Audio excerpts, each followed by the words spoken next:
kita itu diadu domba untuk bergaining politiknya dia gitu. Untuk Gibran juga nanti 2029 itu harus ada teman ada musuh. Kita menghadapi kelompok yang pro khilafah waktu itu kan, akhirnya mau nggak mau kita dukung Jokowi gitu. Padahal saya setiap mau nulis tuh mau cari alasan apa ya dukung Jokowi, prestasinya apa, susah banget. Prestasinya apa susah banget Gitu. Tapi kalau ngelihat apa keburukannya dari dia banyak banget.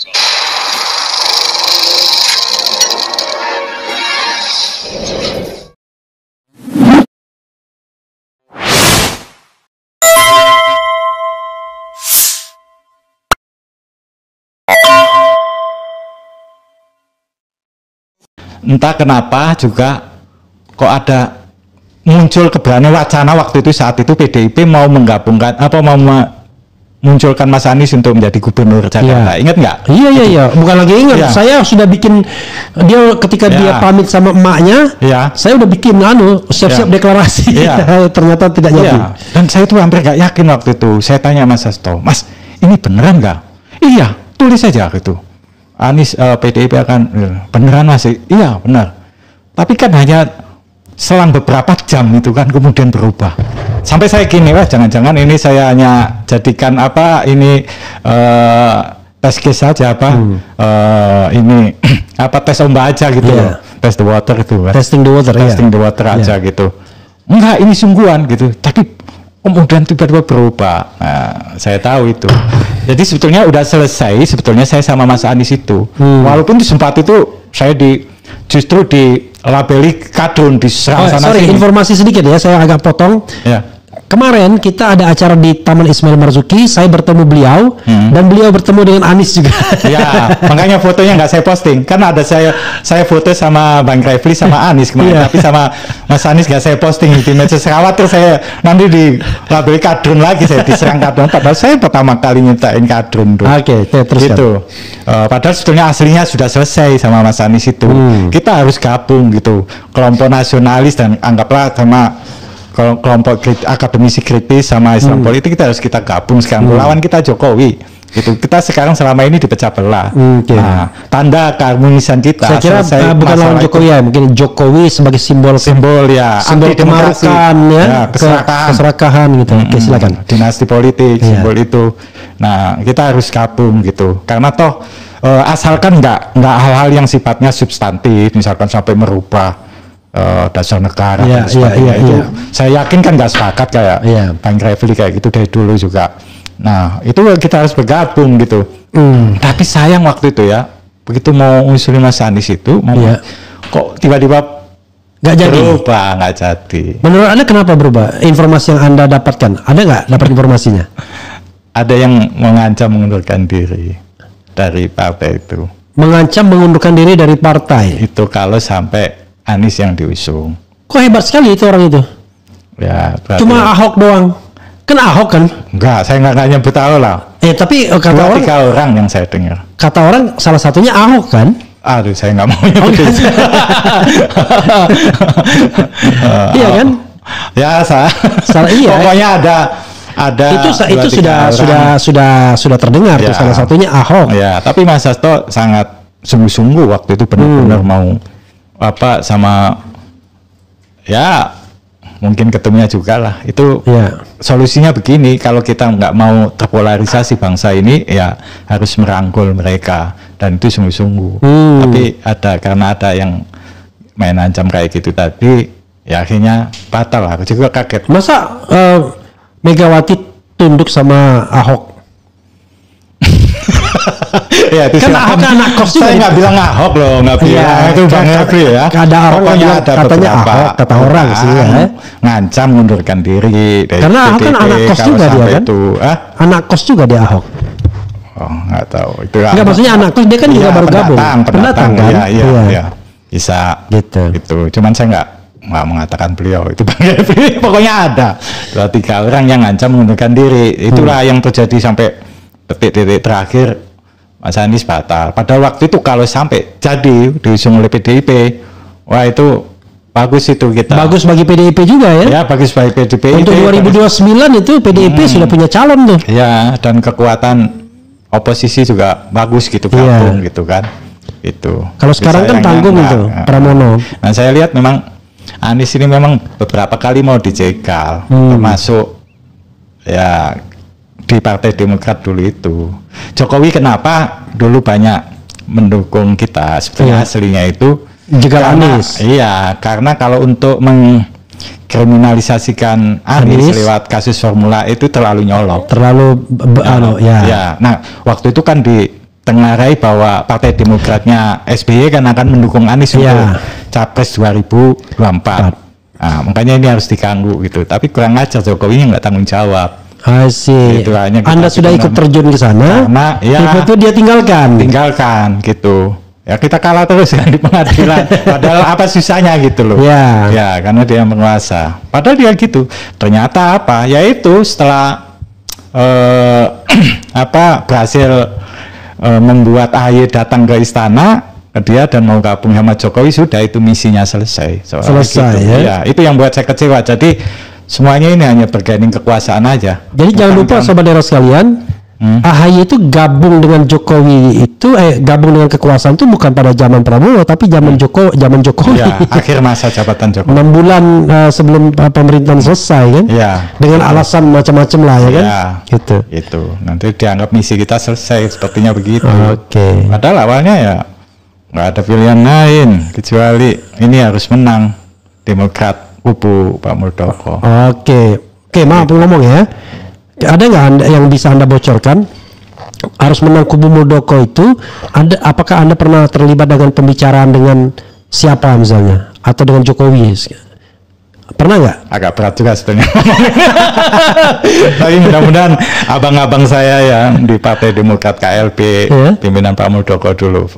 Ya paham lah ini apa saya ngomong ini, jelasin semua untuk kebaikan kita semua. Ya sejarah memang harus dibuka ya. Iya. Kalau enggak Anda berdosa nanti karena Anda menyimpan sejarah. Kalau Anda mati Anda tidak reveal sejarah itu, maka Anda berdosa nantinya. Pak Muldoko. Apa? Pak Muldoko ditanya sama Pak Jokowi. Iya. Bilang apa? Gimana Partai Demokrat itu? Yang Bapak urusin ini. Ya ini tinggal nunggu Bapak gimana. Kalau menurut Bapak gimana dibalik itu sama Pak Muldoko? Dan Pak Jokowinya jawab, kalau dikriminalisasikan si Anies ini terlalu nyolok. Formula itu terlalu nyolok, perlawan, bahkan bisa namanya tambah besar, besar. Ya kita lihat dulu, pelajari dulu ini gitu. Jadi kalau yakin bahwa nanti bisa mendongkel SBY sama AHY ini, Demokrat menang, batal mendukung Anies. Anies di situ dengan sendirinya akan terpuruk kan, akan gagal untuk jadi capres 2024 gitu. Nah, tapi setelah itu kok saya nggak dapat kabar lagi. Mungkin karena ya itu tadi Jokowi sudah berhasil melobi AHY untuk dijadikan menteri dan sebagainya mungkin itu. Pertanyaan saya adalah yang ngomong kepada Anda siapa tadi? Itu waktu rapat khusus saya sama ketua umum itu tadi. Jadi langsung dari Pak Muldoko ya? Iya, ngobrol, tapi ini khusus. Tapi nggak ada Pak Jokowinya? Nggak ada. Itu beliau menyampaikan. Anda pernah ketemu Jokowi nggak? Nggak pernah. Nggak pernah ya. Saya beberapa kali diundang, saya nggak datang untuk sama teman-teman relawan karena saya nggak pernah mau diundang rame-rame gitu. Saya nggak mau. Ngapain saya disamain dengan relawan yang temuan foto-foto diajak makan-makan pulang itu sudah. Nggak mau saya gitu. Kalau mau ketemu ngobrol serius apa gitu yang harus kita kerjakan sama untuk bangsa dan negara ini apa gitu. Kalau hanya untuk ketemu seneng-senengan foto-foto pulang gitu ajak makan-makan. Kan Anda pernah di PKB ya? Kalau saya mengungkapkan teori ini misal misal tapi belum tentu benar juga. Kan awalnya Anies AHY. Kelihatannya itu yang paling ditakuti, sama-sama muda, sama-sama gagah kan. Tiba-tiba mereka digantung soal Surya Palohnya. Padahal kalau Surya Paloh selesai kan, karena PKS ngikutin aja kan. Untuk Anies AHY itu. Tapi Surya Paloh yang nggak mau. Tiba-tiba masuk Muhaimin Iskandar. Melalui Surya Paloh. Langsung panggil Anies, langsung deklarasi. Bukan deklarasi lah, deklarasi. Tanpa ngasih tahu AHY. Di Surabaya itu. Di Surabaya di gedung itu kan. Di hotel itu, Hotel Yamato ya. Hotel Yamato. Dulunya Hotel Majapahit. Masuk sana. Menurut Anda, apakah ini konspirasi kelas berat, mengingat reputasi Muhaimin dan reputasi Surya Paloh yang sebenarnya mereka ini kan pendukung kelas berat Jokowi. Yeah. Jadi Anies memang bisa maju, Anies Caimin, tetapi Anies Caimin itu tidak sekuat kalau Anies AHY. Betul. Kalau Anies Caimin kan ternyata NU-nya juga nggak gerak juga. Di Jawa Timur ternyata PKB-nya juga nggak gerak-gerak amat gitu. Betul. Walaupun kita senang, wah kayaknya gampang masuknya kan. Ya. Nah, apa informasi yang Anda peroleh? Jangan analisis, informasi. Saya tidak mendapatkan informasi itu. Tapi kalau dari analisis ya memang itu untuk sebuah cara menjaga Anies juga supaya dia tidak terlalu kuat bersaing dengan Prabowo Gibran yang kuat. Betul. Kalau sampai Anies sama AHY waktu itu gawat banget. Oke, karena to some extent paling tidak orang itu rakyat itu masih punya pilihan lain ketika lihat benturan antara Prabowo dan kubunya yang dulu PDIP gitu ya. Orang itu ada ngambil jalan tengah yang pengen aman. Dan paling tidak SBY sudah punya jaringan. Iya, betul. Jadi jaringan tentaranya kan? Iya. Kalau ini kan sipil semua. Sipil semua. Jadi gampang habisnya. Oke. Gitu. Karena di situ ada Surya Paloh soalnya. Ya, Surya Paloh sekarang kan akrab banget sama Jokowi. Ya, sama-sama gerombolan oligarki yang didukung kan gitu. Setianya Jokowi kan sama kubu-kubu kayak gitu, kelompok-kelompok gitu. Nggak setia sama rakyatnya sendiri, tapi ada kelompok-kelompok yang mempunyai kekuatan ekonomi dan politik. Kalau kita lihat gitu. Misalnya pada waktu buka puasa kemarin, ya itu kan dalam pembentukan kabinet Surya Paloh menarik diri. Kan tidak ada orang Nasdem di kabinet. Ya. Kemudian pas buka puasa kemarin mengundang yang datang Jokowi tapi Prabowo tidak datang. Padahal sebelumnya sebelum pembentukan kabinet ulang tahun Nasdem kan Prabowo datang kan, bahkan pidato kan, gitu. Apa yang Anda ingin katakan dari fenomena itu? Apa jangan-jangan Surya Paloh itu pecah sama Prabowo lebih dekat ke Jokowi sekarang atau gimana? Atau dari dulu sebenarnya dia bagian dari konspirasi untuk melemahkan Anies, seolah-olah dia mengangkat Anies, tapi justru dia lemahkan sendiri Anies. Ya, kalau sebetulnya Surya Paloh dan Prabowo itu kan sebetulnya sudah musuh bebuyutan dari tahun 2004 konvensi Capres Golkar. Itu calonnya kan ada Jokowi, ada Surya Paloh, ada Prabowo, ada Surya Paloh, ada JK, ada Pak Wiranto, ada Akbar Tanjung, yang menang Wiranto, ada Nurholis Majid, tapi beliau tidak mau mundur dan sebagainya, akhirnya mundur kan gitu. Nah itu sudah musuh bebuyutan sebetulnya. Kalau saya lihat kedekatannya Surya Paloh itu dengan Jokowi dari dulu, bukannya dengan Prabowo. Bukan dengan Prabowo. Makanya kemarin ya tahu diri lah sebetulnya Surya Paloh kenapa nggak memasukkan kader-kadernya di mana di kabinetnya Pak Prabowo, karena tahu mungkin juga ditolak gitu. Dan sekarang kalau kita pelajari kader-kader dari Nasdem itu juga kebanyakan kan jadi kakak-kakak pembinanya buzzernya Jokowi.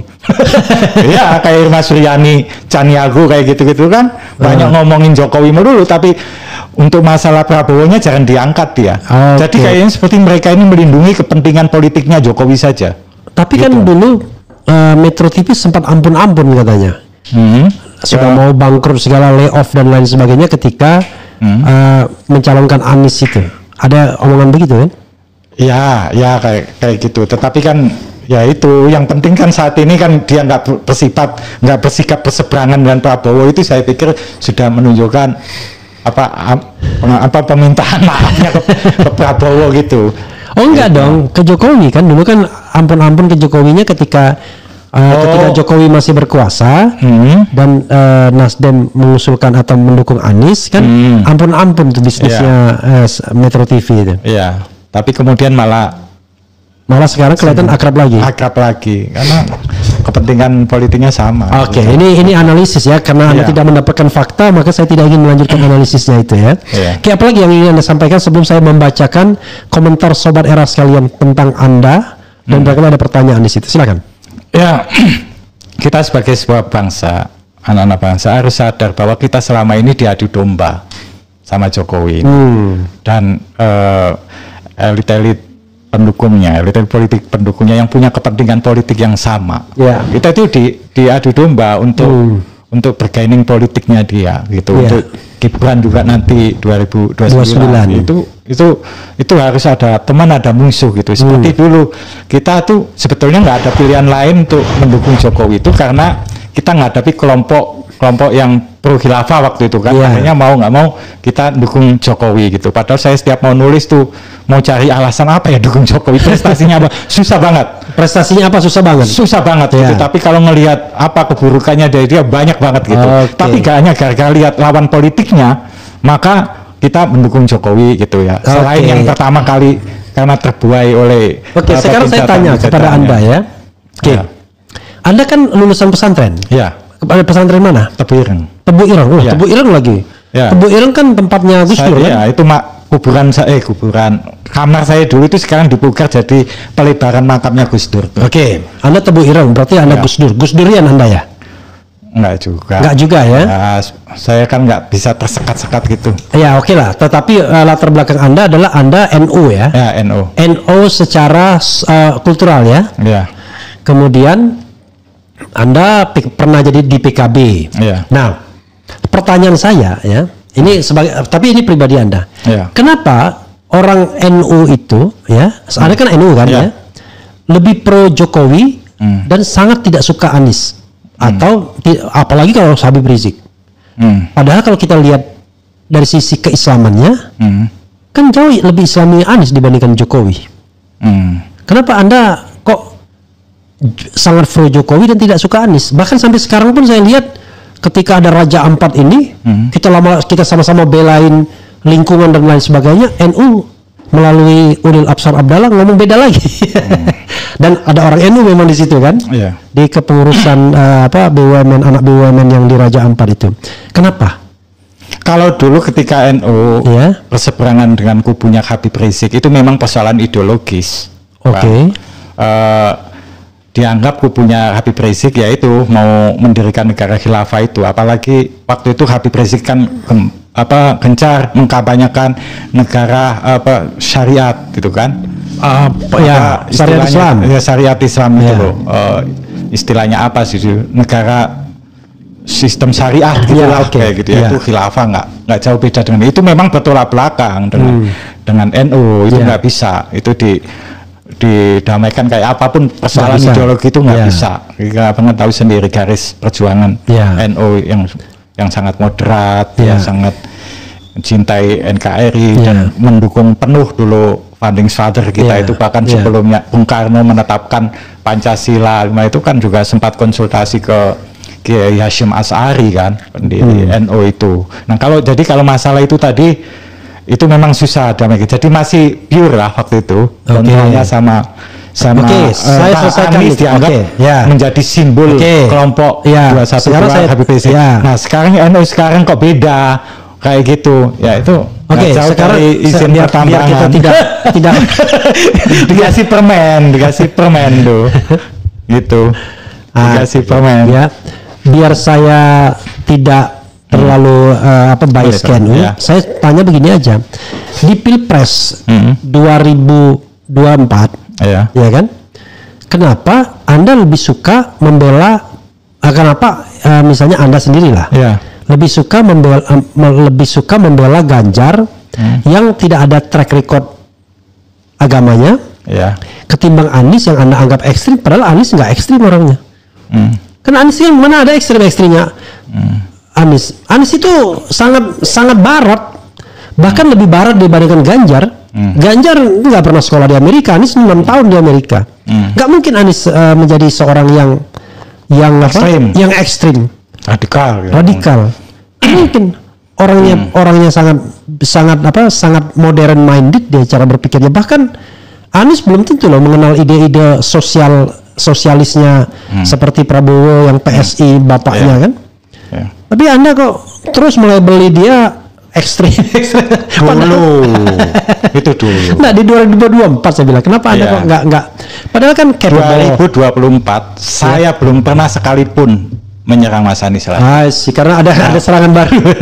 Iya sama sekali saya tidak.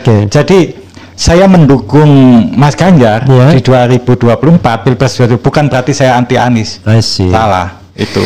Bahkan tadi saya bilang kan tekad saya gitu, saya justru pengen ini kelompok nasionalis dan kelompok Islam politik ini gabung gitu melawan kelompok penguasa yang anti demokrasi gitu. Itu pengennya gitu malah. Nah, saya lihat juga yang banyak berkolaborasi dengan saya, yang koordinasi pergerakannya dengan saya, visinya banyak yang sama. Itu juga teman-teman PDIP. Makanya saat itu saya mendukung Mas Ganjar gitu. Sangat-sangat Mas. Ya, nah, sekarang pertanyaan saya adalah ketika Anda melihat pemerintahan Prabowo Subianto, gimana perasaan Anda? Ya masih belum serius Pak Prabowo ini mimpin ini. Keberpihakannya belum jelas pada rakyat atau ke oligarki. Ya, itu belum jelas. Masih ada ketakutan dengan kekuatan Jokowi. Atau mungkin juga karena beliau tahu di sekitarnya ini 17 menteri lebih termasuk Wamen dan sebagainya masih banyak orang-orangnya Jokowi, termasuk Kapolri juga masih orangnya Jokowi, dia belum berani mengambil sikap yang tegas untuk dia tinggal pecat aja, tinggal ganti aja kayak gini nih Menteri Dalam Negeri itu kalau dianggap blunder kan ganti, tapi dari awal Prabowo tidak mau mengganti, katanya nggak ada reshuffle katanya. Karena Pak Prabowo bukan orang revolusioner. Jadi dia bukan orang revolusioner. Jadi bukan orang yang dari kecil menderita ya. Betul. Jadi dari kecil udah hidup enak sehingga kecenderungannya dia pengen harmonis saja. Nggak biasa hidup susah. Hanya orang-orang revolusioner itu kan harus siap hidup susah, harus siap digantung seperti Saddam Hussein, seperti Gaddafi. Walaupun dia pernah terusir dalam tanda kutip dari negara ini, tapi di Jordania jadi pengusaha dia. Iya, jadi pengusaha. Bukan hidup susah dia. Saya harap beliau juga mengingat jasanya Bu Mega yang mengajak beliau pulang ke Indonesia dulu. Itu gabunglah dengan kekuatannya Bu Mega. Bukannya dibalik. Dibalik gimana? Bu Mega gabung sama Prabowo, dia kan yang presidennya Prabowo sekarang. Iya, tetapi kekuatan civil society sekarang ini berada di tangan Bu Mega kebanyakan. Harus jujur, partai politik pemenang itu PDIP. Partai politik pendukungnya banyak di akar rumput gitu. Ya, yang selama ini yang berani berhadapan dengan Jokowi siapa? Kalau PDIP. Saya analisis, bisa nggak saya analisis begini? Memang pemenangnya itu PDIP karena akar rumputnya besar. Tapi sesungguhnya karena PDIP nggak diganggu. Kenapa? Karena targetnya Pilpres. Coba lihat, ada anomali kan? Harusnya yang juara pemilu itu harusnya Gerindra. Seperti SBY tahun 2009 kan? Menang SBY, menang pula Demokrat. Kan itu baru masuk akal kan? Tapi ini enggak. Tetap saja Gerindra nomor 3 padahal Prabowo menang. Anda merasa aneh nggak? Tapi sudahlah, karena Anda bukan pengamat ya kan? SBY tahun 2009 juga banyak melakukan kecurangan. Iya, karena itu dia menang kan? Iya, kecurangan. Maksud saya begini. Kalau PDIP dianggap melakukan kecurangan enggak? Bukan masih waktu itu Pilpres 2024 kan penguasanya presidennya Mas Jokowi. Justru poinnya adalah kecurangan itu hanya pada Pilpres saja. Tapi Pileg dibiarin. Itu makanya PDIP menang. Kalau digunakan seperti politik SBY 2009, dua-duanya harusnya menang kan? Harusnya Gerindra menang, Prabowo menang. Tapi kalau itu terjadi, orang bisa ngamuk, akar rumput, gitu loh. Jadi lebih berat. Padahal the mission yang paling utamanya adalah memenangkan presiden dulu kan? Kan begitu. Karena kan distribusinya kan nggak masuk akal kan? Kok tetap nomor 3? Padahal pemenang gitu. Oke lah, itu soal lain lah ya, soal hitung-hitungan yang lain. Silakan Anda ngomong apa aja untuk menutup ini semua. Anda keluarkan unek-unek Anda, keinginan Anda, harapan Anda, apapun, silakan. Jadi saya sangat berharap banget di pemerintahan Pak Prabowo kali ini benar-benar tegas gitu ya untuk mendukung masyarakat, ya keadilan, memenuhi rasa keadilan masyarakat di dalam setiap mengkritisi perilaku politik Jokowi selama ini, karena selama ini kesannya itu Prabowo hanya pelanjut Jokowi saja gitu, padahal kita ini sudah ibaratnya gitu sudah memaafkan loh apa yang dilakukan oleh Pak Prabowo di tahun 97-98 waktu itu, kecuali keluarganya ya. Itu hak beliau semuanya. Kita itu sudah tidak terlalu mempersoalkan hal itu, kejahatan-kejahatan Pak Prabowo masa lalu, karena beliau sudah jadi presiden kan, dan itu juga kehendak rakyat juga gitu. Kehendak mau nggak mau kita harus mendukung pemerintah yang sah gitu. Nah, mbok ya kayak begini nih Pak Prabowo sadar gitu bahwa apalagi di usia beliau yang seperti sekarang kan, harusnya husnul khotimah lah, mulai sekarang ini bersikap tegas pada bandit-bandit negara yang dikendalikan oleh Ketua Geng Sulu gitu kan, Big Boss mafia Sulu gitu. Harus mulai tegas kayak ngadepin mereka ini gitu. Berani mengeluarkan menteri-menterinya yang tidak qualified, yang tidak cakap bekerja dan sebagainya, dan terindikasi melakukan perbuatan-perbuatan pidana kriminal seperti judi online gitu ya, terlibat dalam mafia pertambangan dan sebagainya. Itu dikeluarkan, diganti orang-orang yang lebih kompeten. Masyarakat itu kan banyak, ada Bang Refli Harun juga ini kan lebih kompeten gitu kan banyak, daripada beberapa menteri yang nggak berdaya seperti sekarang ini dan hanya dijadikan sebagai operator politik Jokowi saja. Nah, ini harus segera diperbaiki semuanya oleh Pak Prabowo gitu, supaya beliau mendapatkan dukungan penuh oleh masyarakat gitu, bukan hanya di atas kertas tapi sungguh-sungguh gitu ya, dapat dukungan dari mayoritas masyarakat. Itu karena kalau nggak begitu pemerintah nggak akan bisa efektif bekerja gitu, apalagi sekarang di tengah ancaman dunia sekarang itu kan krisis dan terjadi perangan di beberapa negara. Terakhir sekarang kan Iran lawan Israel gitu kan, terus Rusia lawan Ukraina yang belum selesai dan sebagainya, yang ini nanti bisa lama-lama memicu perang nuklir, perang dunia ketiga. Kalau kita nggak siap, semuanya itu kacau. Semua negara-negara sibuk semuanya berhadapan dengan luar, rakyatnya juga gitu. Indonesia sibuk saling berantem masalah Jokowi saja. Dan Pak Prabowo seperti belum menyadari itu persoalan utama sekarang itu Jokowi ini diselesaikan dulu. Itu tadi orang-orangnya disingkirkan dulu dari kekuasaan gitu. Baru kemudian Prabowo menjadi pemimpin yang benar-benar independen, terhormat, dapat dukungan penuh dari rakyat, dan itu baru bisa dengan mudah menyelesaikan persoalan-persoalan bangsa dan negara ini gitu. Kalau sekarang kan orang setengah-setengah juga dukung Pak Prabowo gitu, karena masih ada keterkaitan dengan mafioso Solo itu. Gitu. Oke, Sobat Hero sekalian, kuncinya adalah segera buang orang-orang Jokowi yang masih ada di pemerintahan. Dari situlah kemudian nanti Prabowo akan dilihat apakah dia akan berhasil menjadi pemimpin Indonesia yang menorehkan tinta emas atau tidak. Tetapi selama orang-orang Jokowi dan Jokowi masih bercokol di situ, paling tidak versi Saiful Huda EMS, dia sangat pesimis Prabowo bisa menorehkan tinta emas. Sekarang kan kesannya masyarakat ke Pak Prabowo itu dia hanya ingin jadi presiden, dan ketika sudah jadi presiden selesai gitu, nggak melakukan apa-apa gitu, hanya omon-omon gitu loh. Yang seperti di kritiknya ke Anies dulu, sekarang beliau juga omon-omon. Pak Prabowo harus bisa membuktikan bahwa beliau ini bukan presiden omon-omon gitu, tapi presiden yang benar-benar setia pada konstitusi, memihak pada rakyat dan sebagainya. Jadi mudah-mudahan Prabowo bukan presiden omon-omon, tapi presiden yang setia kepada rakyat. Dan menegakkan konstitusi, tidak melanggarnya. Wassalamualaikum warahmatullahi wabarakatuh. Waalaikumsalam. Keren, cadas. Terima kasih Bang. Oke.